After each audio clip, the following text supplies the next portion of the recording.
cidade de Mariana, né? Muito lobby, muita acusação falsa contra o prefeito que queria deixar a Samarco fechada, dizendo, os empregos, aquela coisa, né? A Samarco também fez muito lobby contra as ações lá do Ministério Público e provavelmente fez lobby em cima do Zema também, né? O Zema estava dizendo há 10 dias que tudo ia voltar ao normal, que a Samarco retomaria as atividades, e aí, de repente, veio um desastre muito maior, Léo. Pois é, Léo, o que deixa bem claro que a Vale não tem noção de onde ela fez mal feito. Isso é um problema muito sério, porque imaginem que nós estamos vivendo hoje uma realidade em que a gente não sabe o que vai ser o dia de amanhã. A gente não sabe qual barragem vai cair depois. Isso traz um comportamento muito interessante do capitalista, Léo, que é a potencialização de lucros.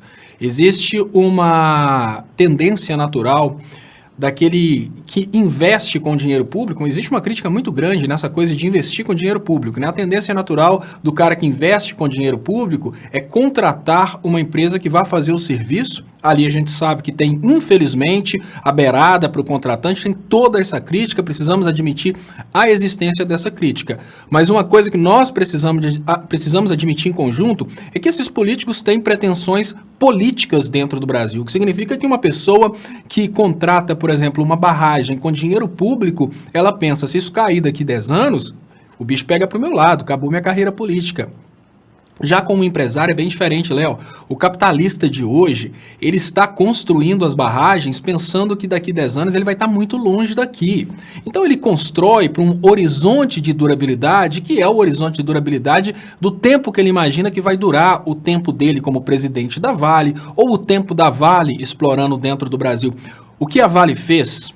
Eu acho que agora, nesse momento, no lugar de ficar pedindo somente as indenizações que ela não está pagando em Mariana, e provavelmente vai enrolar em Bento Rodrigues também, é necessário agora exigir o reforço de todas as barragens que foram construídas pela Vale, porque isso mostra uma prática criminosa de subdimensionamento das barragens para economizar. E quando uma empresa faz um subdimensionamento de uma barragem dessa, ela faz de forma fria e calculada e com isso ela consegue economizar milhões às custas da probabilidade maior de um acidente no futuro. Então hoje, eu acho que os políticos que não estão coligados, né, que não estão obviamente aí, que não são vindos do financiamento de campanha da Samarco e da Vale, eles precisam trabalhar primeiramente pelo reforço, porque lógico, as indenizações são importantes, punir é importante, mas a pergunta que eu faço nesse momento é qual vai ser a próxima? Pergunta básica.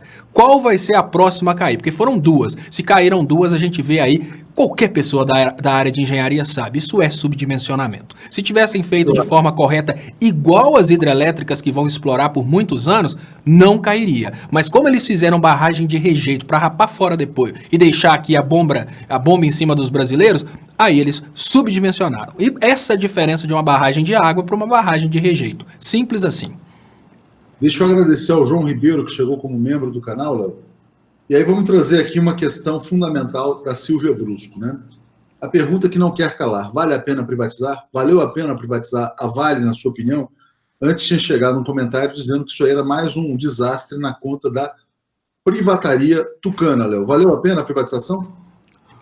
Olha, Léo, um dos maiores crimes que um país pode cometer contra o seu próprio povo é privatizar áreas cruciais. Olha, não se trata simplesmente de uma empresa que está deixando um passivo ambiental e um passivo humano, matando pessoas dentro do Brasil e destruindo o meio ambiente. Porque, olha, a morte dessas pessoas é só o começo do tamanho do estrago, né?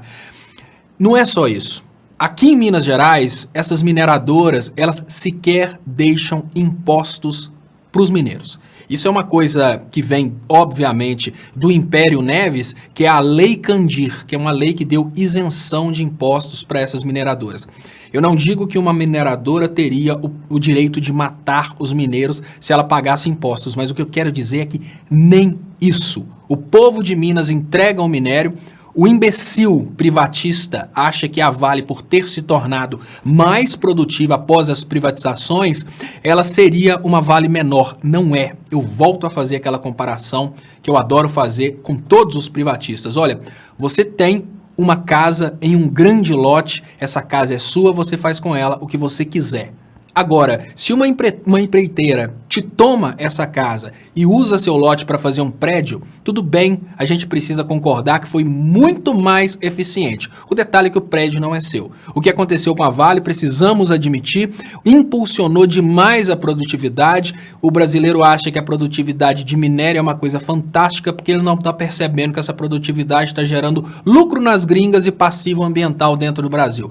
O brasileiro não está tendo lucro com isso. Realmente, a Vale aumentou o nível de produtividade, porém essa produtividade não é nossa. Assim como se você vender um lote para uma construtora, ela vai construir um prédio fantástico ali, só que não vai ser seu. Agora a gente precisa refletir. Tudo bem, a Vale usava o argumento de gerar empregos no Brasil. Ela gera empregos e gera mortes. Será que para a gente gerar empregos, a gente precisa realmente de uma empresa que está gerando mortes? Isso é uma reflexão básica que a gente tem que fazer nesse momento. Eu acho que não valeu privatizar, sob hipótese alguma. Léo, e aí o presidente da Vale, privatizado, Fábio Schwartzman, se eu não me engano, foi indicado pelo Aécio no governo Temer. O Aécio que teria indicado o atual presidente da Vale, embora seja uma empresa privada, ela tem forte influência política, né? Porque tem fundos de pensão, de empresas estatais e tal. Ele fala, não dá para dizer que a empresa aprendeu algo com a tragédia de Mariana, né? Ou seja, ela é reincidente. Sendo reincidente, agora a punição tem que ser muito maior. Inclusive a responsabilização dele, que é o presidente. Enquanto não houver responsabilidade, Léo, dos executivos, dos gestores, né, esses caras não vão fazer nada. Porque quando é um dano assim, eles vão vender como tragédia, rompeu-se e tal, não tem um responsável direto, aí continua essa lógica que você bem mencionou de subdimensionar as barragens. Mas ele mesmo reconhece que a empresa não aprendeu nada com a tragédia anterior. E importante, Léo, se a gente tivesse hoje um governo nacionalista e que soubesse que a população entende o que é governar para o povo, que nós temos um problema muito sério. O Congresso Nacional vem dessas empresas, afinal de contas, vale muito mais o financiamento de campanha que o caráter do político. Além do Congresso Nacional, a gente precisa admitir que o Poder Executivo hoje ele é formado majoritariamente, e eu falo majoritariamente, eu falo de estados, municípios e, obviamente, do Bolsonaro. Notícia nova, Léo, traz aí. Não, é só para completar o raciocínio anterior, o superchat aqui da Sônia Plaça, dizendo que tem que mandar prender o presidente da Vale, Léo. Você acha que o presidente da Vale deve ser preso? Léo, eu acho que prender o presidente da Vale, nesse momento, por um crime ambiental, é muito confortável, porque, olha, o presidente da Vale, ele pode negociar, ele pode fazer um esquema Cunha, negociar de ficar preso, depois ele sai um pouquinho, porque nós não temos previsão legal para colocar um cara desse na cadeia por 30 anos. E tem um problema mais sério do que prender o presidente da Vale. Vamos imaginar que, assim como a presidência da República, a Vale é um órgão muito grande. Às vezes a gente começa agora a crucificar o presidente da Vale, mas foi o cara responsável pelas licitações, que é um brasileiro de sangue genuinamente PSDBista, que pode ter negociado, olha, faz isso aí com a metade da resistência, me passa a metade do lucro e fica com a metade do lucro. Ou seja, nós não temos certeza de quem é a culpa, em termos pessoais. Nós não temos certeza se o atual presidente da Vale tem noção do que é estrutura de concreto, tem noção do que aconteceu lá naquela base. Uma coisa eu tenho certeza, se reestatizasse a Vale, aí sim seria uma extrema mensagem para todos os capitalistas que quisessem investir no Brasil. Reestatização sem indenização nenhuma, reestatizou e pronto, congelamento de todos os ativos, pronto. Fica prendendo um presidente, o acionista ri. Eu penso dessa forma. Léo, só a multa ambiental por uma tragédia dessa dimensão seria impagável pelos atuais acionistas e seria capaz de fazer com que a empresa voltasse ao Estado, né? O José Arlino está dizendo, o mar de lama da Vale só não é maior que o do clã e ainda serve de diversos ismos para a situação do desgoverno. O Ed pergunta, será que Moro não é o chefe da milícia? Falaremos sobre milícias daqui a pouco. Antes, e a gente vai voltar ainda à questão da Vale. Eu só queria trazer uma informação para que as pessoas tenham a dimensão do que pode ser a tragédia. Né? Dos 200 e poucos desaparecidos, 150 seriam funcionários da própria Vale. 40 pessoas turistas que visitavam o Parque das Cachoeiras, na região de Brumadinho.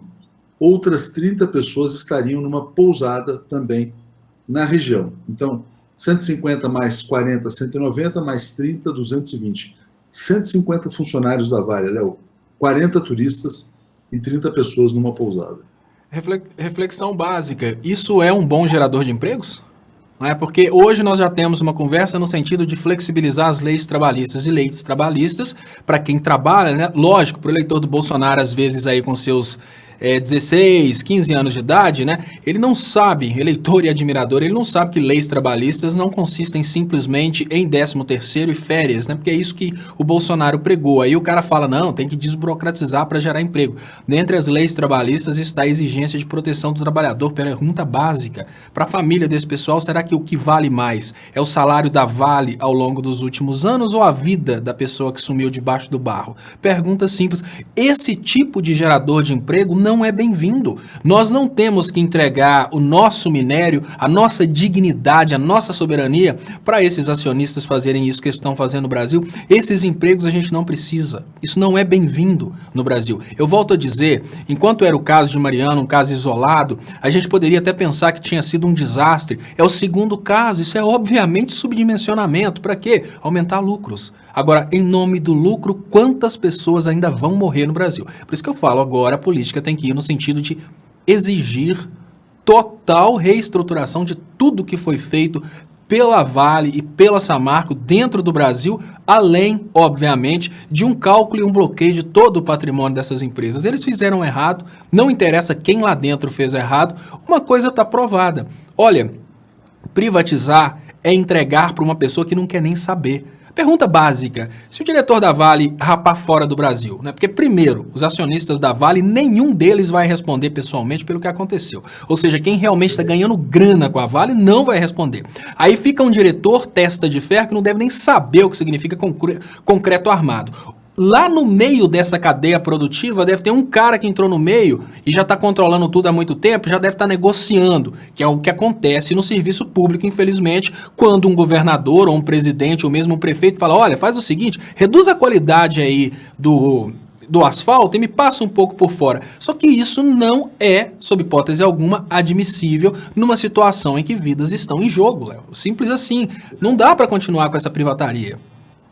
E podem ser mais do que as 200 vidas. Olha só, eu vou trazer aqui para você, antes, bom, tinha um superchat que correu aqui, era da Sandra falando do Bozo mandando uma brigada, tal, ele está montando um comitê de emergência lá, está vironizando a decisão. Mas a Leandra Leal falou de um outro aspecto, que é a contaminação da água, né?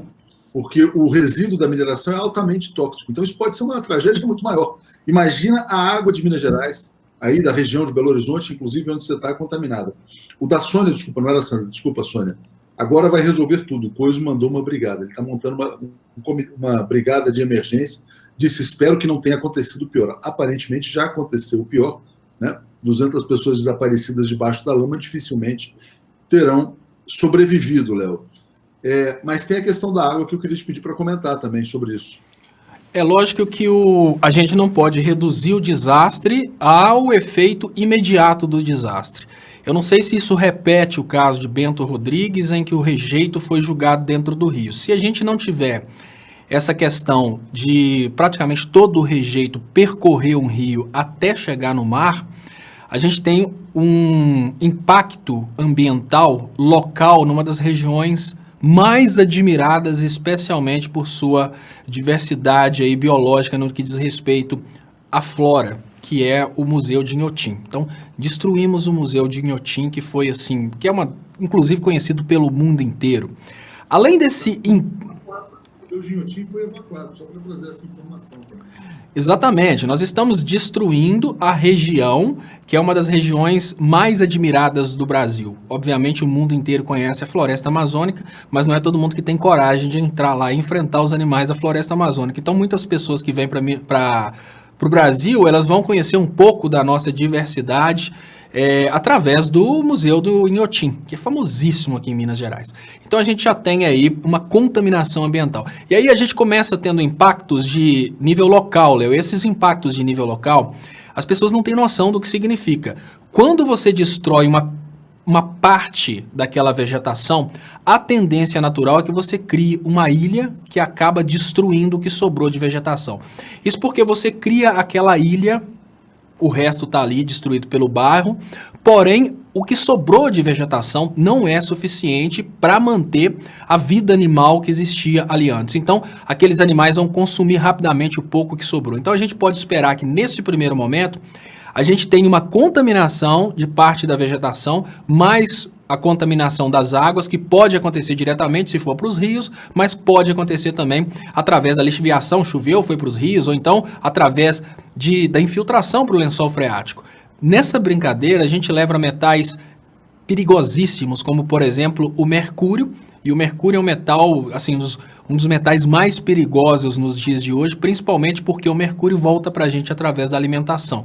Aí, as águas vão estar contaminadas, não apenas escurecidas, elas vão estar contaminadas por contaminantes praticamente infiltráveis, o que significa que a gente deixa de ter uma água tratável normalmente, em que as estações de tratamento simplesmente utilizavam processo convencional de filtragem e depois adição de químicos para matar os micro-organismos. Agora a gente passa por um processo de tratamento de água que requer a retirada dos metais pesados, ou seja, o tratamento de água fica mais caro, a possibilidade de desenvolvimento da fauna, tanto aquática quanto terrestre, nesses locais, ela vai diminuindo porque vão sobrando pequenos locais que esses animais podem buscar alimento, e o impacto é um impacto global.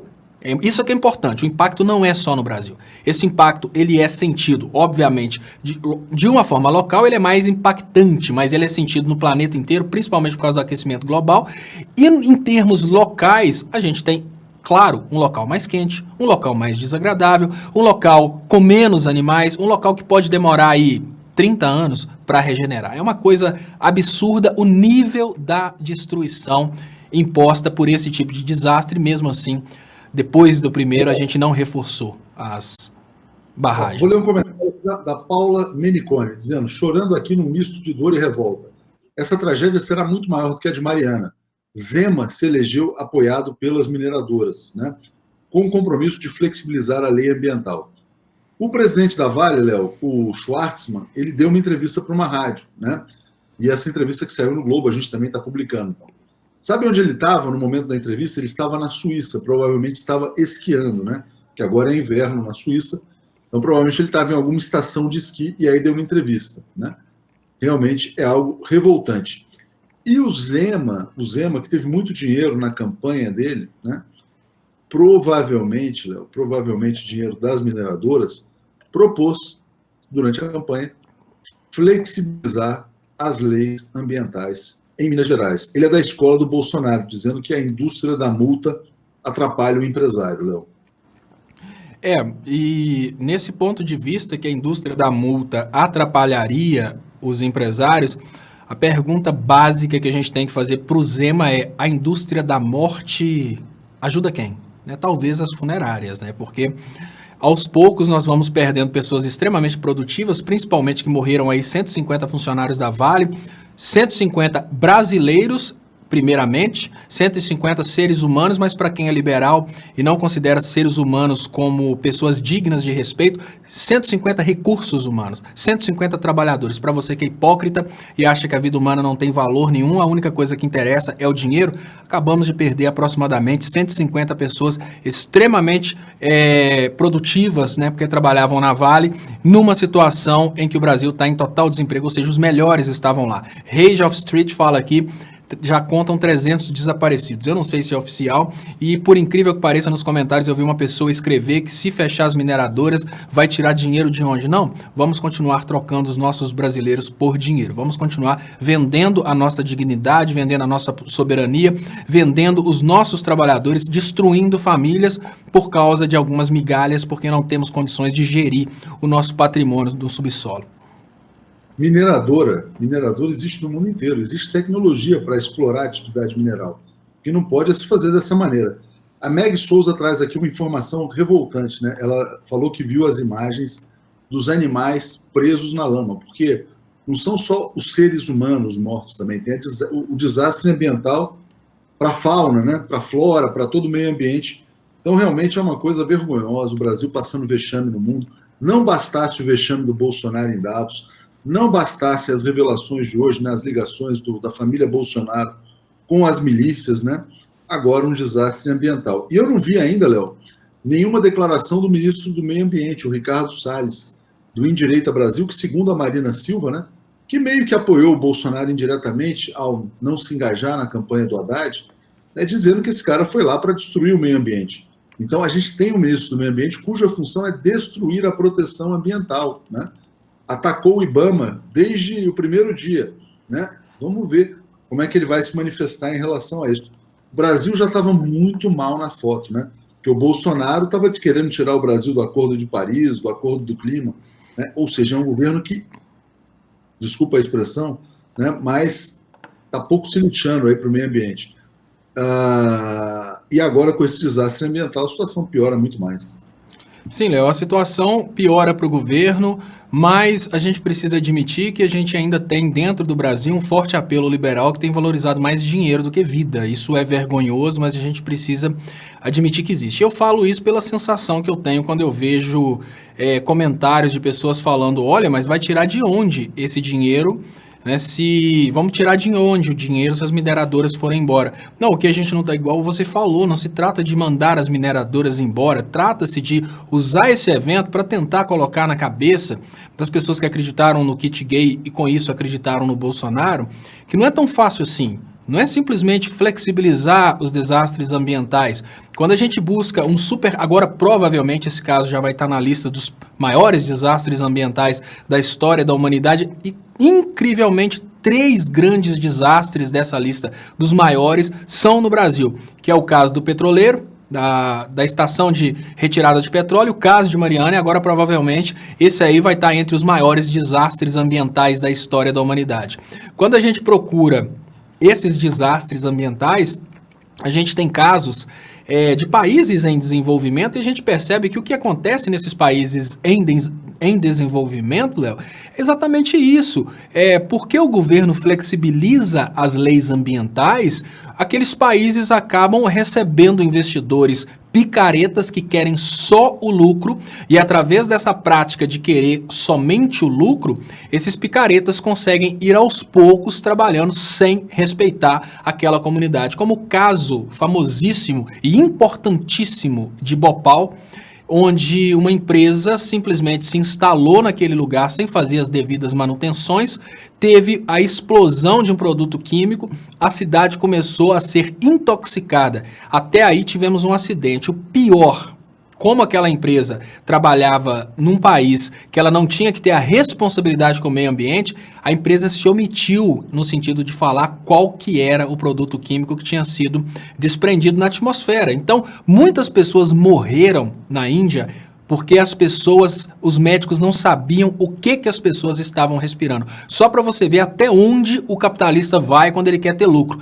Ele omitiu qual que era o produto com medo de ter que indenizar e omitiu após o acidente, o que significa que ele não estava nem se lixando para as pessoas que estavam morrendo. Ele só queria garantir a lucratividade da empresa. São vergonhas que a gente precisa admitir que são características básicas daqueles que só querem ter lucro. É esse tipo de gente que não é bem-vinda. É esse tipo de capitalismo que a gente tem que expelir do Brasil. Léo, Bolsonaro falou, né? E não pode se esperar nada de relevante quando o Bolsonaro fala alguma coisa, né? Sabe o que ele disse, Léo? Falou que o governo federal não tem nada a ver com o desastre, com aquela questão lá da empresa, né? É assim que ele expressa as suas ideias de forma muito precária, mas na visão dele o governo federal não tem absolutamente nada a ver com o acontecido aí perto de você, Léo. É vergonhoso, claro que é vergonhoso, assim como tudo que vem do Bolsonaro. Deixa eu agradecer o Márcio Santos, ele fala uma coisa que tem tudo a ver com o que o Bolsonaro respondeu. Difícil ver o povo sofrendo novamente com o outro descaso das autoridades.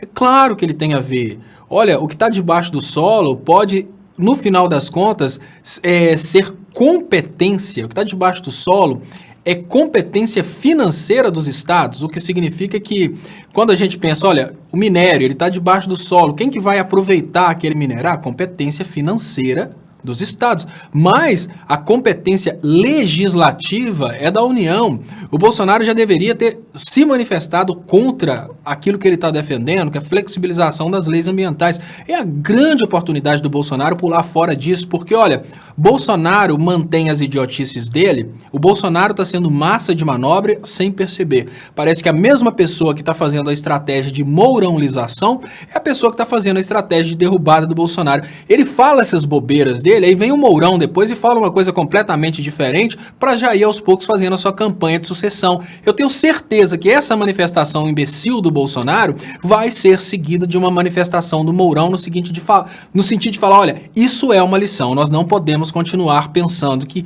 meio ambiente é brincadeira. Pode ter certeza. Então, como ele não consegue pensar com a própria cabeça, uma pessoa que responde de uma forma dessa, ela indica que, obviamente, ela não tem nenhum amor pela vida do próximo, ou seja, todos são brasileiros no final das contas, e ele não tem também nenhuma pertinência ética, porque ele não consegue perceber que o que ele falou acaba agredindo, talvez, dentre aqueles 150, por coerência lógica, talvez aí 80 e até 90 pessoas que votaram nele, né? Porque afinal de contas ele teve 55% no segundo turno. É isso que ele fala para essas famílias dessas pessoas aí que estão desaparecidas? Seria isso, né? Porque, não, 300, né? Ou seja, 160, 170, 180 pessoas ali que votaram nele. É essa a resposta que ele vai dar para essas pessoas? Muito estranho, Léo, nós estamos vivendo um momento vergonhoso. Vergonhoso porque durante o início do governo Bolsonaro, eu cheguei a dizer, Léo, que olha, eu acho que o Bolsonaro vai trair as elites. Eu acho que o Bolsonaro vai tentar governar para o brasileiro. Eu estou impressionado que ele não está nem aí para o povo brasileiro e dá umas respostas bobas dessa para ir assinando a sentença dele de morte. Né? A Globo já está realmente praticamente assassinando. Ele não pode trair as elites e a gente vai falar o porquê.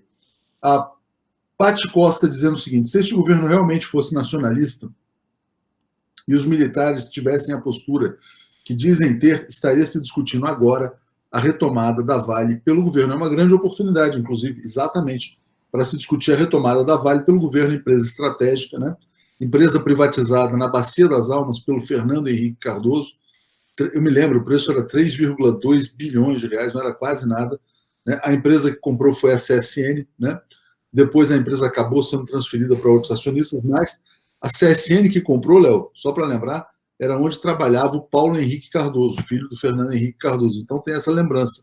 Privataria tucana na veia. Né? Bruno Anastassakis dizendo retomada da Vale. Né? Sobre a questão do Bolsonaro, também é importante, né? Por que ele não pode trair as elites? Né? Hoje veio a público a informação de que o Bolsonaro elogiou o chefe do escritório, defendeu o chefe do escritório do crime quando ele era acusado de assassinato. Isso foi em 2005, se eu não me engano. Né? Depois das defesas veementes da família Bolsonaro, o Flávio o presenteou com uma medalha, condecorou, né, uma medalha, a medalha mais importante do Rio de Janeiro, e se tornou o chefe da milícia mais letal e mais perigosa do Rio de Janeiro, e ele é o principal suspeito de ter efetuado os disparos contra Marielle Franco. Por isso mesmo que o Jean Willis decidiu deixar desistir do mandato de deputado federal. O Jean Willis pensa assim, ele tem várias ameaças de morte. Né? As ameaças partem das milícias. As milícias são ligadas à família Bolsonaro. A família Bolsonaro homenageou o chefe do escritório do crime, então o Jean Willis vai embora. Né? Natural. E é esse cara que governa o Brasil, Léo, e que diz que não tem nada a ver com o que aconteceu lá em Minas Gerais.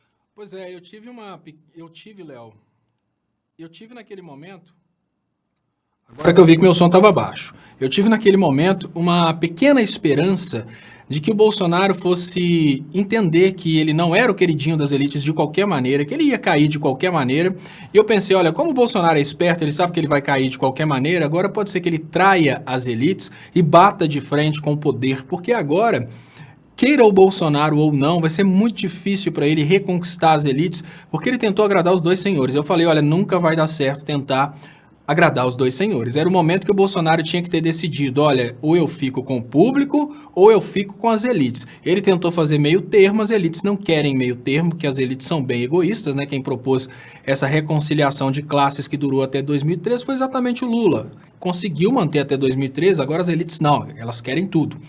Então o Bolsonaro, ele vai cair de qualquer maneira e parece que o Bolsonaro está sendo conduzido para o lado de falar imbecilidades para que o Mourão aproveite as imbecilidades do Bolsonaro e retoque com coerências. Mas que o Bolsonaro já está assim com a corda no pescoço, ele já não tem mais chance com as elites não. Agora já era, as elites estão batendo para matar. Talvez seria mais pertinente se o Bolsonaro perdesse o medo e batesse de frente com as elites, porque agora acabou, o romance acabou, ele vai cair. Muito rápido, né, Léo? A Valéria Dalegrave dizendo: Dilma foi culpada por tudo, né? Até do que veio depois dela. Já Bolsonaro não terá culpa de nada, né? E a grande mídia não vai cobrar? Será assim descarado? Né? As 17 pragas do Egito vão cair sobre o Brasil e ele não vai ser responsável por nada, né? Então, realmente é uma questão. Daniel sempre reiterando a palavra correta. Isso não é uma tragédia. Isso é um crime. O crime tem responsável. O presidente da Vale estava na Suíça quando concedeu entrevista, provavelmente numa estação de esqui de altíssimo luxo. O presidente da Vale que foi indicado pelo senhor Aécio Neves para ocupar o cargo. Não sei se você se lembra, Léo, naquela gravação do Aécio com o Temer, o Aécio promete para o Joesley Batista, a gravação do Aécio com o Joesley, uma diretoria na Vale, que ele estava muito influente na Vale e o Joesley queria indicar, se eu não me engano, era o Aldemir, acho que o Joesley queria colocar na presidência da Vale o Aldemir Bendini, que tinha sido presidente do Banco do Brasil, que era amigo do Joesley, está preso, né? E aí o Aécio fala assim, não, presidência não dá, mas talvez uma diretoria. Então, isso mostra que o Aécio influenciava nessa Vale, nesta administração da Vale do Rio Doce. O Aécio que está quietinho, e hoje teve o governador do PSDB preso, Léo. Teve o Beto Richa no Paraná, para você comentar também, preso hoje de manhã. O roubo no pedágio, se eu não me engano, era a concessão de tarifa de pedágio. Pois é, Léo, o Beto Richa parece que está ficando. Alguns PSDBistas estão começando a ser agora punidos exatamente para desafiar o sistema, né? Porque o PSDB tentou e não conseguiu. E a sociedade tem pedido PSDBistas, aí parece que eles estão sorteando agora aqueles que sabem menos, porque não existe caráter e nem união na direita, existe interesse. Eu costumo falar que, olha, o erro da esquerda é não se unir numa mesma direção. A única direção que eu acredito para o Brasil hoje, para acabar com tudo isso, é a direção do Lula livre. Queira propor outra ou não, a direção que eu acredito é essa. O erro da esquerda é que ela não se une nessa direção. A direita não se une por ideologia, não se une por amor, ela se une por interesses. E no momento em que alguns precisam ser sacrificados para que crie-se aí uma percepção popular de que justiça está sendo feita, eles escolhem aqueles que têm menos delações para fazer. E o Beto Richa, ele exagerou, né, Léo? O Beto Richa, ele talvez seja o PSDBista aí que ultrapassou mais os limites. Mas o desesperador é imaginar, quando você fala essa questão da presidência da Vale, a gente percebe o rastro de poder que os PSDBistas ficaram por terem privatizado. Lógico, a gente precisa considerar o fato do Aécio Neves ter sido governador, ter flexibilizado muito, ter ajudado demais, principalmente a influência que eles estão... Olha, todas essas indicações, todas essas ajudas, obviamente, são trocas para que essas empresas tenham proteção no Congresso, para que essas empresas tenham deputados. O Leonardo Quintão aqui, que fez uma campanha com um coração grandão de todo tamanho, batendo vermelho, ele ficou do lado da Samarco, ele foi fazer uma defesa da Samarco. Então é uma coisa muito incoerente. Quantos corações morreram em Bento Rodrigues e o Leonardo Quintão do coração? Então, essa venda de caráter, essa venda de apoio para essas empresas que matam pessoas é uma coisa muito estranha, mas isso vem principalmente por causa do trabalho de privatização. Cria-se uma expectativa, Léo, de que a privatização é a solução contra a corrupção. Infelizmente, algumas pessoas têm essa expectativa, não tem que privatizar para acabar com a corrupção. A partir dessa expectativa que tem que privatizar para acabar com a corrupção, eles privatizam e no lugar de privatizarem para acabar com a corrupção, eles privatizam para ter influência eterna, que é o que acontece hoje. Ô, Léo, aqui a Adriana está lembrando que o Beto não pode ter aprontado mais do que o Aécio. Nilton Cano aprontou mais do que o Aécio no Brasil. E o lendário manda aqui, Leonardo Stoppa, qual foi o momento que o Bozo tentou agradar o povo? Não viaja. Está dizendo que o Bozo nunca tentou trair as elites. Ô, Léo, sobre essa questão da Vale, eu queria te fazer uma pergunta, é o seguinte, qual vai ser Você falou do Leonardo Quintão, tá? O Leonardo Quintão, só fazendo um parêntese, é o grande lobista das mineradoras no Congresso Nacional. Todo mundo sabe que o Quintão sempre fez lobby das mineradoras dentro do Congresso. Né? Agora eu queria te perguntar sobre o impacto para o Zema, porque Minas Gerais seria a grande vitrine do Partido Novo. O Partido Novo ia dizer que ia trazer progresso, desenvolvimento, o cara deve ter levantado uma puta grana das mineradoras para ser candidato, né? Devia ter muitos compromissos, como ficou claro naquela mensagem do dia 15, né? E aí eu te pergunto, Léo, como é que vai ficar o Zema? O governo Zema pode estar fracassando já na largada, ele vai passar 4 anos tendo que resolver essa tragédia aí da Vale. Eu acho que não, Léo. Eu tenho uma visão até oposta. Eu acho que tanto o Zema quanto o Bolsonaro, se eles souberem aproveitar, eles ganharam na loteria. Porque uma coisa que é muito difícil é tentar não pagar a dívida de campanha. Assim, dívida é dívida. Agora imagine o seguinte, imagine que você fez uma dívida com uma determinada empresa e na hora que a pessoa estava voltando de carro para levar a sua nota promissória, lógico, uma analogia besta, a pessoa está voltando de carro para levar a sua nota promissória, o carro dela explode. Lógico que você não quer a morte da pessoa, mas na hora que você ficou sabendo que explodiu com sua nota promissória lá dentro, que ia te pendurar pelo pescoço aí por 36 meses, você acaba tendo aquele, olha... Gostava muito dele, mas agora eu não devo mais. Isso é uma oportunidade que, se for explorada tanto pelo Zema quanto pelo Bolsonaro, é uma forma de não pagar a dívida de campanha. Agora o Bolsonaro pode dizer, olha, tudo bem, eu até concordo que a gente precisa sim flexibilizar as leis ambientais, mas a gente também não pode deixar acontecer o que aconteceu lá em Minas Gerais. A gente precisa ser mais próximo dessa questão. Então já é uma forma dele pular da dívida de campanha com os ruralistas, com aqueles que querem destruir a preservação ambiental. O Zema é a mesma coisa. O Zema é o mais sortudo nessa história que matou muitas pessoas. Porque agora o Zema, ele pode simplesmente inadimplir toda a promessa para as mineradoras. Porque agora ele tem uma super estratégia na mão de falar, olha, eu não posso destruir a minha carreira política tentando apoiar vocês. O que vocês estão pedindo é demais. Né? Vocês deveriam ter tido um pouco de responsabilidade para que isso não acontecesse. Agora que aconteceu, vocês querem que eu coloque o meu lombo na reta? O Leonardo Quintão faz isso, as pessoas acabam não percebendo. O Zema pode fugir. Início de carreira na política, uma negociação que, hora nenhuma, a Vale falou com ele que ia derrubar barragens. É a hora dele aproveitar. Eu acho que o Zema ganhou na loteria. É uma forma dele não precisar pagar as dívidas de campanha. Se ele for louco de querer continuar nessa direção, ele vai levar pancada. Isso claro. Vou trazer um comentário aqui da Valéria Furtado, dizendo: Samarco, Vale, isso é o benefício que os brasileiros tiveram quando privatizaram empresas importantes. Morte, destruição da natureza e perda de trilhões de reais por ano. Maria Xavier: Atucha, acho melhor vocês chamarem alguém da questão ambiental, um geógrafo, para falar da questão das bacias hidrográficas, que podem atingir, inclusive, o São Francisco e outros estados. Evidentemente, porque essa questão dos rejeitos tóxicos aí da mineração podem, né, contaminar a água e, enfim, atingir várias regiões do país. Né? Bom, engenheiro, aqui muitos comentários chegando. Sim, e sugestão que a gente chame o pessoal do movimento dos atingidos pelas barras. Léo, vamos fazer um pequeno desvio aqui. Muita gente, evidentemente, um tema internacional. Né? Deixa eu só trazer duas informações aqui, Léo, porque eu achei interessante, se for pertinente, tem que ser pesquisado.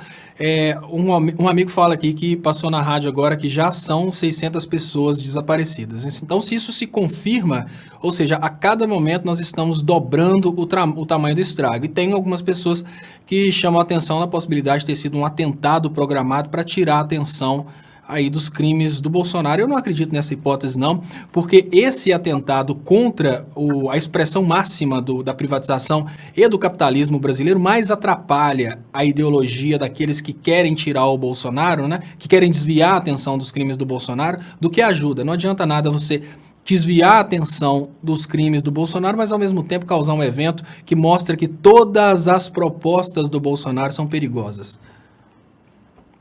O que eu tenho aqui como número é entre 200 e 300 pessoas, né? Mas eu queria só fazer um desvio para pegar a sua opinião, como eu não participei do Léo Quadrado ontem e antes de ontem, né? A questão do Jean Willis, Léo. O Jean Willis tem comentários assim, tem gente se dividindo, né? Muitas pessoas dando razão a ele, algumas dizendo que ele não poderia ter abandonado o mandato, mas o que é mais trágico, Léo, é a família Bolsonaro tentando insinuar que ele teria ligações com a tal facada, que para muita gente nem existiu, a facada do Adélio. A crueldade dessa família Bolsonaro realmente é uma coisa assustadora, né? O cara ameaçado de morte depois do assassinato da Marielle pelas milícias ligadas à família Bolsonaro.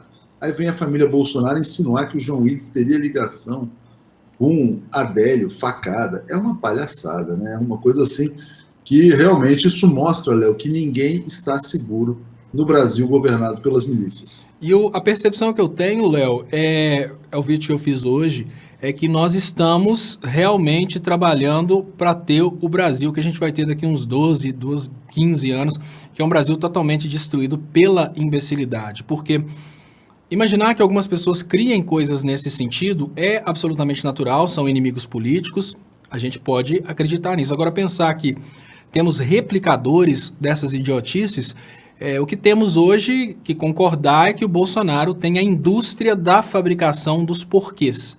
Todo evento contra o Bolsonaro tem um porquê.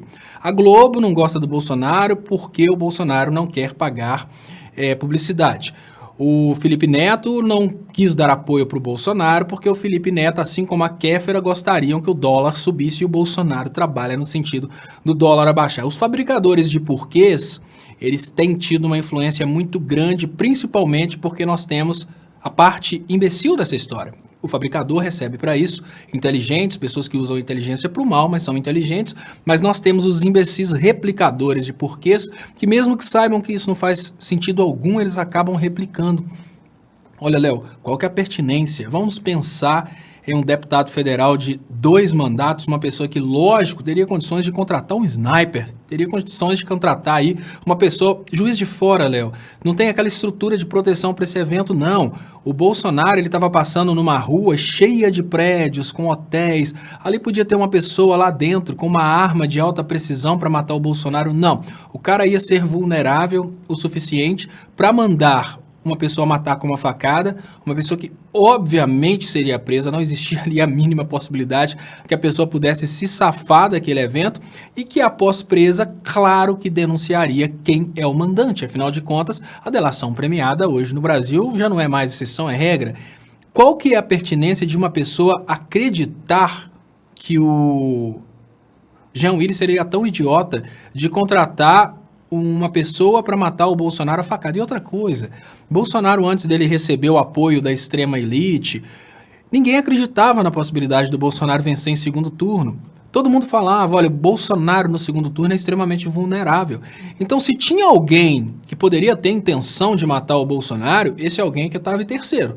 Não quem estava em segundo, porque quem estava em segundo já estava comemorando a vitória. Aí veio, lógico, kit gay, mamadeira de piroca, impulsionamento de WhatsApp, fake news, falando que o candidato Haddad teria estuprado uma criança de 7 anos, coisas que o próprio STF já tinha se manifestado no sentido de que isso anularia as eleições. Depois disso tudo, aí o Bolsonaro conseguiu esse feito aí de praticamente vencer no primeiro turno. Mas naquele momento em que o Bolsonaro estava passeando naquela rua e levou a facada do Adélio, quem precisava de uma facada para se promover era o Bolsonaro. Nenhum outro político, além do que estava em terceiro, precisava do Bolsonaro morto. Então é muito incoerente imaginar que o Jean Willis, que é um cara que estava num partido de um candidato que estava fazendo praticamente uma candidatura simbólica, não tinha a menor possibilidade do candidato do partido de Jean Willis chegar no segundo turno, ele estava fazendo exatamente para se apresentar. Imaginar que o Jean Willis contrataria alguém para matar o Bolsonaro. Eu fico impressionado não com quem cria, mas com quem replica. Isso que me assusta. O Bolsonaro mantém ativa a sua máquina de ódio, né? A Kátia está me informando que já existem vídeos na internet colocando o Jean Willis como mandante da facada. Avisar para esse pessoal que o PSOL já avisou que vai entrar com ações contra todos os responsáveis por essa campanha difamatória. Tem uma desembargadora no Rio de Janeiro também o acusando de ligação, e é engraçado, né? Porque é ligação com uma facada que provavelmente nem existiu, né?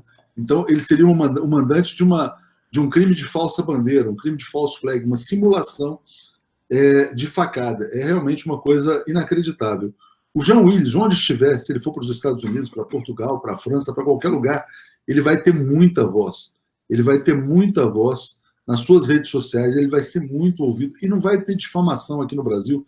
Mesmo que o Bolsonaro contrate todos os robôs do planeta, eles não vão conseguir destruir a imagem do Jean Willis. Léo, eu queria... Bolsonaro se autodestruir antes do que o Jean Willis ser atingido pela indústria de fake news do Bolsonaro. Eu queria colocar um posicionamento aqui a respeito do teor do fake news. O fake news começa falando que como uma pessoa que ganhava pelo menos 100 mil reais como deputado, largaria o Brasil para viver fora do Brasil. A coisa já começa de uma forma muito estranha. Você está percebendo que as pessoas do lado do Bolsonaro, eles já consideram a verba de campanha como pagamento do deputado. Aí a gente já consegue ver que já está praticamente impregnada na consciência do brasileiro, a ideia de que se o deputado foi eleito, ele pode usar essa verba de gabinete e fazer o esquema Queiroz.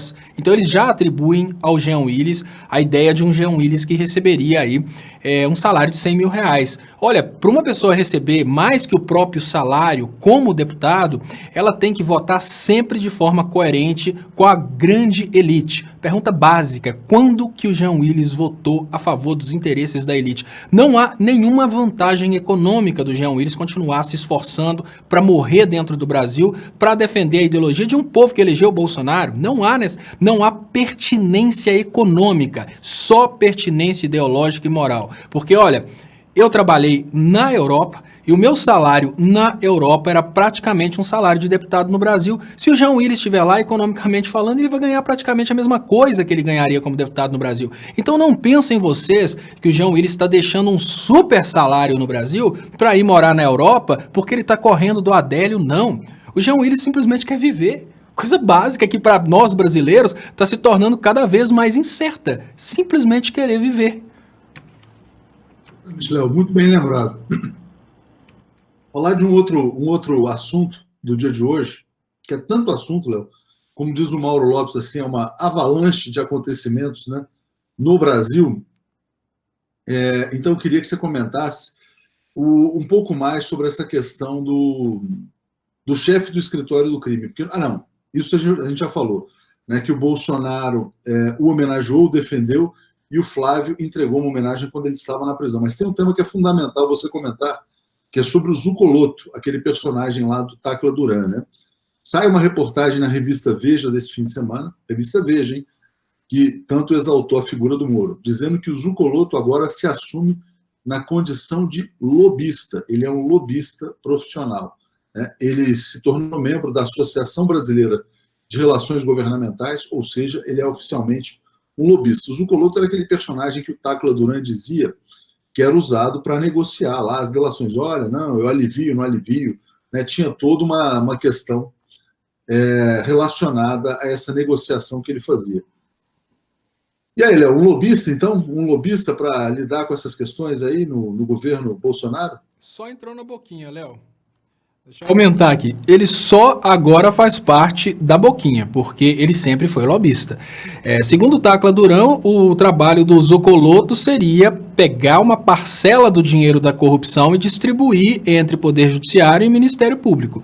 Se ele era a pessoa que intermediava isso para que o Brasil parasse de punir a corrupção e passasse a dividir a corrupção entre outros poderes, que eu considero o Ministério Público como uma função do poder também, eu acho que ele sempre foi lobista, uma coisa que ele nunca foi, segundo o Tacla Duran, é um advogado. Agora, é normal que a gente veja essas pessoas, obviamente conectadas ao PSDB, no governo Bolsonaro, e aos poucos a gente vai percebendo, mesmo oficialmente no governo, ou fazendo negócios com o governo, aos poucos a gente vai vendo como que vai crescendo o PSDB dentro do governo Bolsonaro. Já começou imediatamente através do Sérgio Moro. Sérgio Moro chamou mais uns colegas do PSDB e aí o PSDB vai só crescendo dentro do governo Bolsonaro. Ou seja, nós estamos agora mais uma vez com a mesma lógica do governo Temer, só que agora uma lógica ainda mais puro sangue PSDB, porque antes a gente tinha uma concorrência de outro partido grande, que era o PMDB, agora é só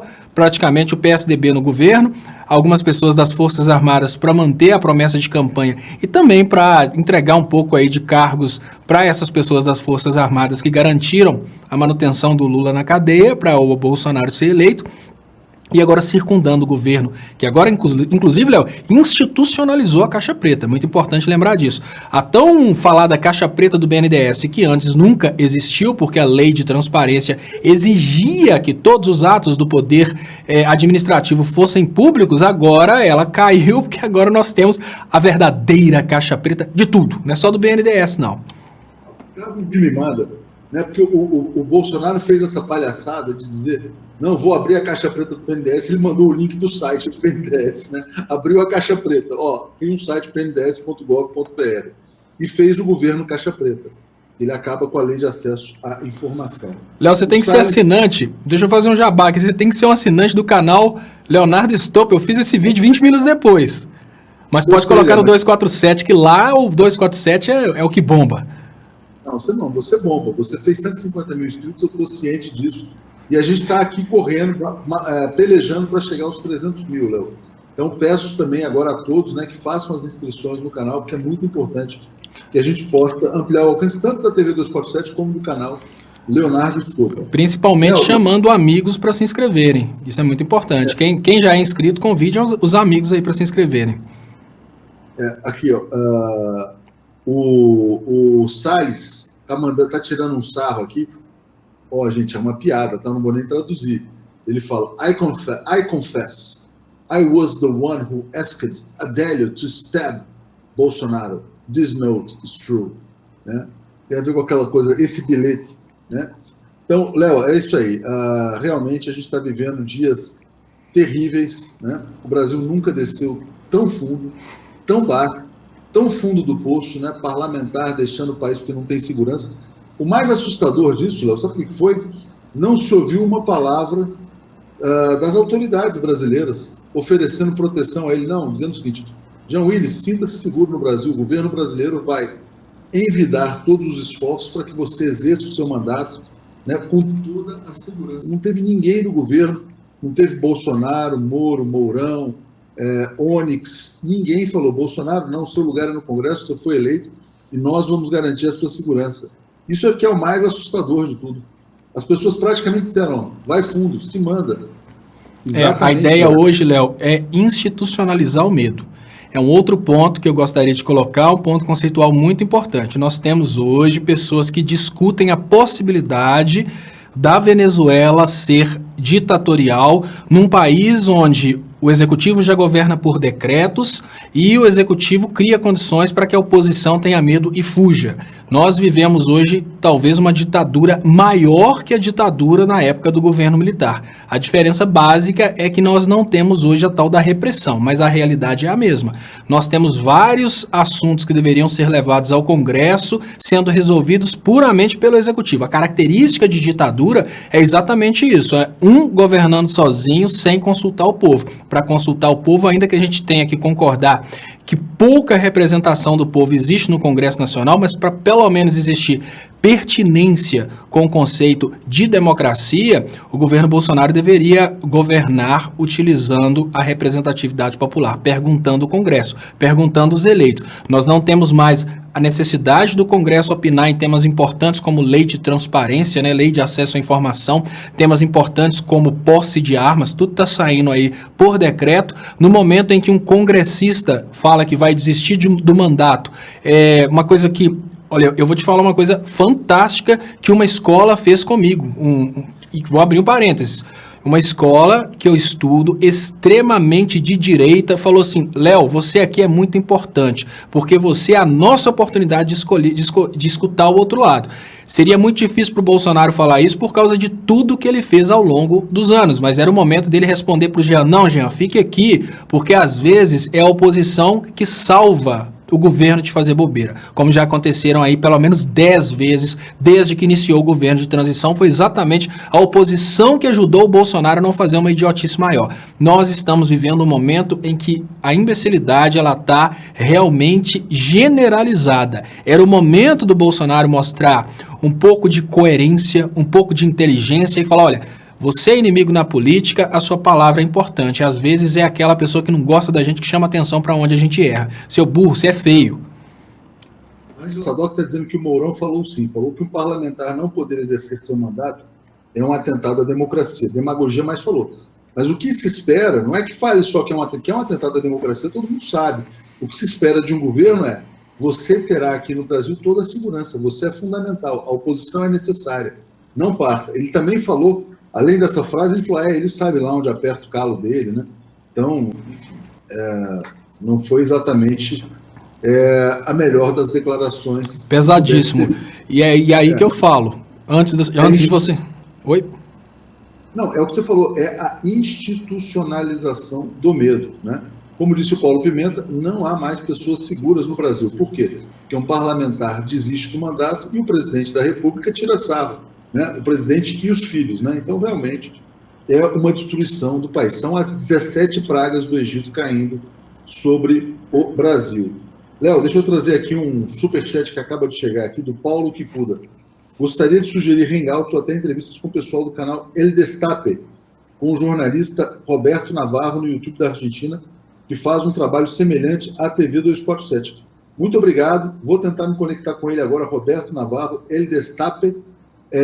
Vou ver se eu tenho amigos na Argentina que talvez tenham contato. Já vou fotografar e mandar para mim mesmo aqui, para a gente não esquecer desse detalhe. Léo, a gente está caminhando para o encerramento, daqui a pouco tem um boa noite, né?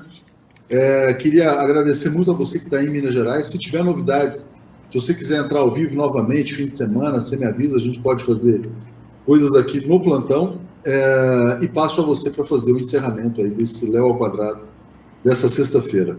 Claro, Léo, muito obrigado. Vamos torcer para que o número de mortos confirmados seja o menor possível. Lógico, de pessoas desaparecidas são pessoas que não foram localizadas, elas podem não ter sido localizadas porque estão sem contato, mas estão no alto do morro tentando se proteger. Nesse momento não é comemorar o número de desaparecidos como uma forma de provar que a Vale é assassina, mas tentar que o menor número de pessoas morram, né, torcer para isso. E, lógico, tentar uma conscientização do brasileiro, principalmente a respeito da necessidade de, primeiro, reestruturar o que sobrou, isso é muito importante, e segundo, refletir se realmente vale a pena deixar coisas tão importantes como construção de barragens para empresas que podem não ter aí uma intenção futura com o Brasil. É nessa hora que eu falo. Sempre que a gente fala a respeito de uma estatal, a gente fala a respeito de uma empresa que vai funcionar no país, gerida por pessoas do país que precisam estar conectadas ao país. A Alice Nakata manda um superchat, agradeço, né?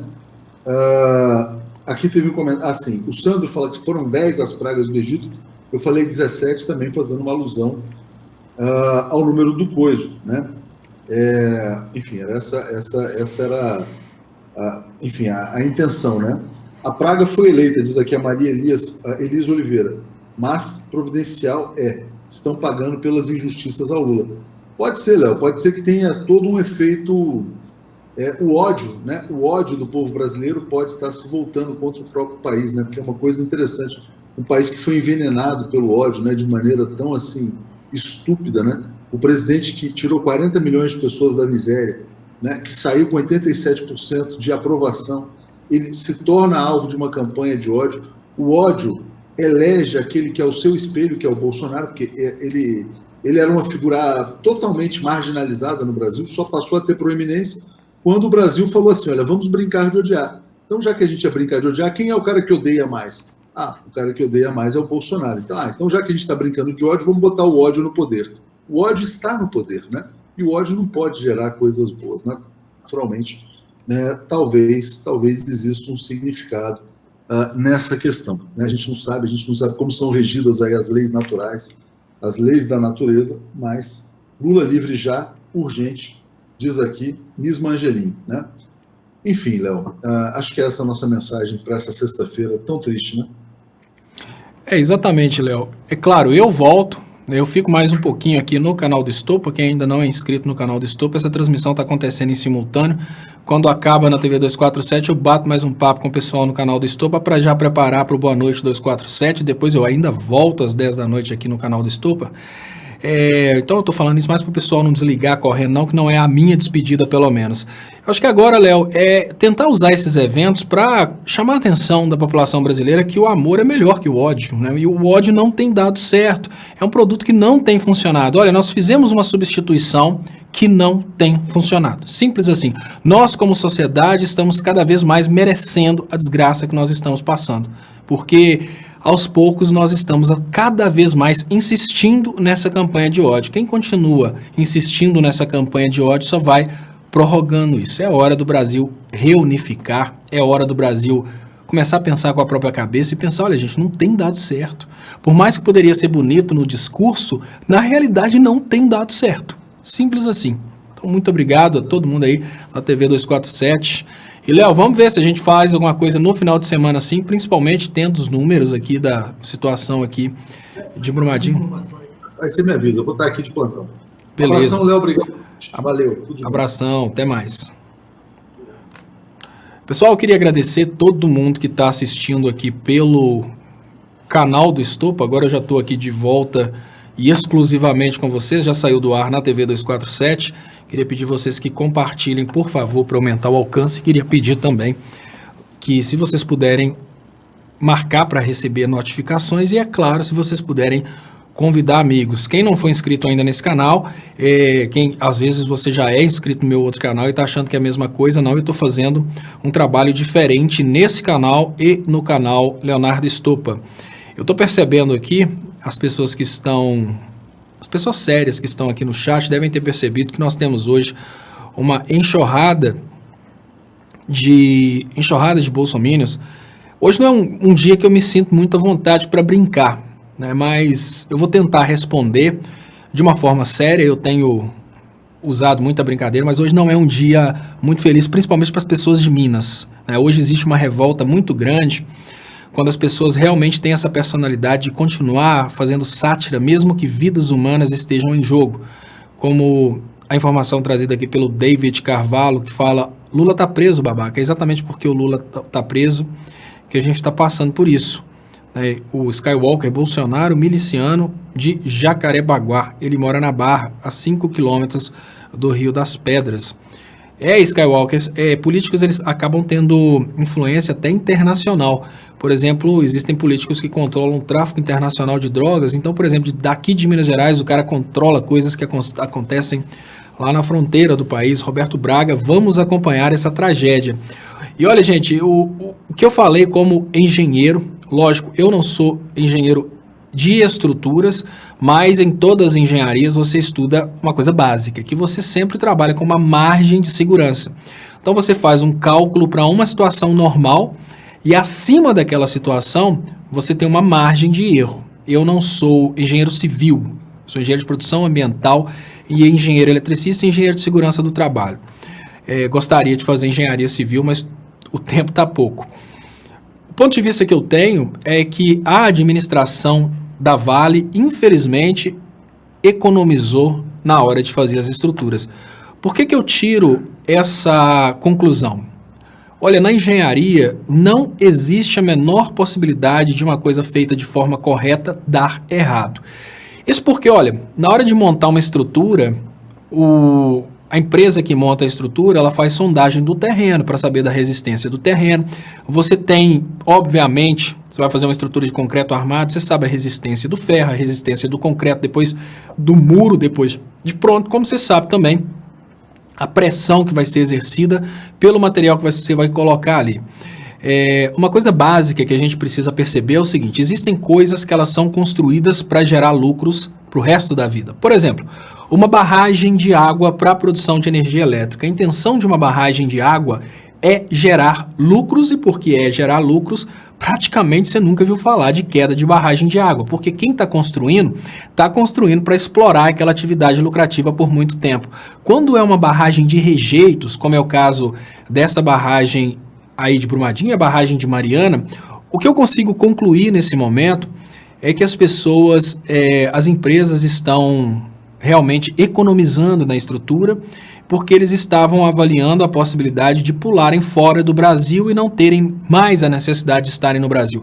Aí a gente consegue perceber, e eu queria pedir para vocês que, se vocês não tiverem interesse em talvez pensar em mais de 600 pessoas desaparecidas, 15 mortes confirmadas aqui em Minas Gerais, se vocês não conseguirem entender o valor de um ser humano e continuarem pensando que seres humanos são apenas recursos, eu peço para vocês que vocês se retirem desse canal, porque hoje não é um dia de ficar brincando com a morte dos outros. Eu lembro que vocês brincaram com a morte da Marielle, comemoraram isso, mas agora a gente está falando aqui de vários trabalhadores que que provavelmente a maioria deles votou no Bolsonaro. Então nós estamos falando na morte de pessoas que certamente estariam me criticando nesse momento. Certamente, se estivessem aqui com vocês, estariam me chamando de comunista, estariam falando Venezuela. O que eu quero dizer é que os próximos podem ser vocês. Então, pelo menos, respeitem um momento de luto aqui em Minas Gerais, um momento de luto para nós, que já fomos obrigados a viver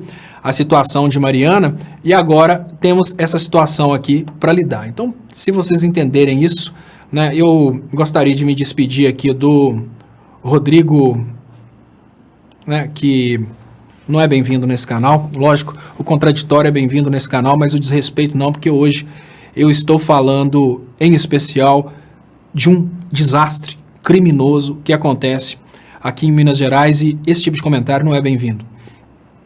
Olha, pessoal, então voltando ao raciocínio, quando essas super empresas vão calcular para montar atividades que vão gerar lucros para o resto da vida, eles montam coisas perpétuas. Você olha que Itaipu está lá com uma barragem gigantesca e nunca cai. Por quê? Porque parece que essas empresas que estão fazendo essas atividades, como o caso da Samarco e da Vale, né, o mesmo grupo, essas empresas elas estão trabalhando no sentido de construir as barragens de rejeito dentro do limite de resistência. Então, qualquer coisinha a mais, a barragem cai. Por que eles fazem isso? Eles fazem isso porque eles não querem, às vezes, trabalhar com o dobro da resistência. Seria mais ou menos assim, olha, você vai comprar uma cadeira para você se sentar, se você tem 80 quilos, você pode comprar uma cadeira que aguenta até 160, é mais coerente do que você comprar uma cadeira que aguenta exatamente 80 quilos. É assim que funciona o dimensionamento de segurança de uma barragem. Olha, essa barragem aqui aguentaria o dobro da área que ela comporta. Básico, simples assim. Então, aí você tem uma previsão para uma situação de tremor de terra, uma situação que pode acontecer. Nesse momento, até então, eu não gostava, vocês não vão encontrar vídeos meus falando sobre a barragem de Mariana, porque eu tinha uma percepção que a barragem de Mariana teria sido um acidente. E eu pensei, olha, se eu continuo fazendo, se eu faço críticas à barragem de Mariana, se eu faço críticas à empresa Samarco, eu posso estar, inclusive, prejudicando as pessoas lá que estão esperando indenizações, porque às vezes, para aquelas pessoas receberem as indenizações, a Samarco precisa produzir mais, né? As pessoas que perderam empregos. Hoje eu penso diferente, é a segunda, gente. Se é a segunda, é mau caráter.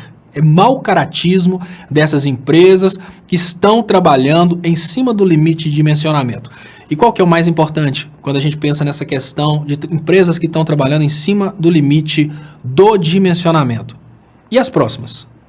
Quantas barragens vão cair até o brasileiro perceber que mais importante que ficar falando em prender o diretor da empresa é uma reestruturação extremamente emergencial dessas barragens que sobraram. Se a gente não tiver agora, nesse momento, um trabalho no sentido de reestruturar para que pessoas não continuem morrendo, mais barragens vão cair, porque elas foram construídas pela mesma pessoa. É aquela coisa, se um cara te deu um cheque sem fundo, você não vai aceitar o próximo cheque do cara. Você pode até achar, não, naquele dia ele estava sem dinheiro, ele pagou direitinho. Na hora que vier o segundo, você começa a ficar desconfiado. Ponto de vista que eu tenho da Vale nesse momento, e eu queria até agradecer a participação do Sérgio de Atel, pedir desculpas por ontem pela vergonha no programa Léo Estopa ao Vivo, tá, Sérgio? O que eu vejo acontecer nesse momento é um posicionamento dessas empresas no sentido de gastar o mínimo e explorar o máximo. É isso que eu tenho visto. Multinacional assassina. E olha, gente, o ponto de vista que eu tenho é que não adianta nada sair prendendo o diretor da empresa, não. Isso é uma prática que é culpa do Estado. Olha, basicamente eu vou falar de seres humanos para depois falar de empresas. Conheci várias pessoas na Inglaterra. Essas várias pessoas que eu conheci na Inglaterra, muitas delas eram estelionatárias no Brasil, eram ladrões no Brasil, e todas elas falavam assim, olha, aqui na Inglaterra eu não faço isso não, porque aqui o bicho pega. Ou seja, as pessoas se adaptam ao ambiente, assim como as empresas se adaptam ao ambiente. É o Brasil que cria condições para que as empresas façam negligência à proteção, porque eles sempre pensam, não, jeitinho brasileiro, né? Quando o Sylvester Stallone veio gravar no Brasil, ele falou exatamente isso. Olha, aquele país é muito estranho. Você fala, eu quero derrubar uma ponte. Ah, pode. Eu quero cortar tantas árvores. Ah, pode. Eu quero colocar uma bomba ali. Pode. Não tem nenhuma dificuldade em conseguir autorizações para essas coisas que lá nos Estados Unidos precisam acontecer em espaço confinado, dentro de estúdios. Então, o Brasil tem sido, para o mundo inteiro, o Brasil que tudo se resolve com o jeitinho brasileiro. Então, o Ricardo Felipe fala que temos a nossa Union Carbide, que é exatamente um dos maiores acidentes ambientais do mundo, que aconteceu no momento em que uma empresa deixou aí sair, estourou um cano da empresa, mal cuidado, obviamente, saiu um químico lá na Índia e matou várias pessoas porque eles se negaram a falar qual é o produto que estava vazando para a atmosfera. Para vocês terem uma ideia de como que o capital, o dinheiro, fala mais alto. E isso está tão dentro da cultura do brasileiro, mas tão enraizado na cultura do brasileiro, a ideia de que o dinheiro vale mais que o ser humano, que nós tivemos aquele evento lá da boate, né? Esqueci o nome daquela boate, que pegou fogo e os caras desesperados para ninguém sair sem pagar, os caras desesperados, eles acabaram fechando tudo, falando, não, peraí, que morram, mas obviamente eu não culpo os seguranças, porque aquilo ali é uma decisão que os caras provavelmente não estavam preparados, né? Mas eu culpo a cultura do brasileiro. A cultura de um brasileiro que, infelizmente, tem considerado o dinheiro como algo mais importante que o ser humano. Skywalker fala, tem que apurar tudo. Felipe Gomes, buscar Antônio preocupado com ninguém. Léo, se procurar no MP, você verá que antes de Mariana já tinham notificações para Samarco. Quando aconteceu Mariana, mais de 30 foram levantadas com irregularidades. Então, ou seja, Boate Kiss, Márcia Rocha lembra aqui. Importante, pessoal, nós precisamos exigir a reestruturação das demais. Não vale a pena continuar vendo mortes acontecerem no Brasil, porque mais importante agora que prender o diretor de uma empresa e deixar os acionistas rindo, que é isso que acontece, acionista não está nem aí, quem ganha o dinheiro de verdade não está nem aí para a perda do diretor, né, para a prisão do diretor. No lugar de deixarmos diretores, brigarmos por prisão de diretores, eu acho que é hora de brigarmos por reestruturação de tudo que está estragado. E agora, vemos aqui, liberdade de expressão, falar, a Venezuela deu PT, perca total. Isso é a qualidade do nosso povo hoje, infelizmente. É por causa desse tipo de gente que as coisas só vão piorar. Deixa eu agradecer vocês, eu volto daqui a pouquinho, não demora muito não. Lembrem-se que nesse momento começa pela TV 247 o programa Boa Noite 247, provavelmente aí com o Paulo, o Alex e a Gisele. Programa que pega fogo. Então, muito obrigado. Quem puder, participe. Quem já é inscrito nesse canal, se inscreva também no Leonardo Stolper e se inscreva também na TV 247 para a gente realmente crescer aí esses canais de esquerda. Muito obrigado, pessoal, pelas participações. Muito obrigado pelo carinho. E até mais tarde. Eu volto, então, às 10 da noite aqui no canal do Stolper. Muito obrigado.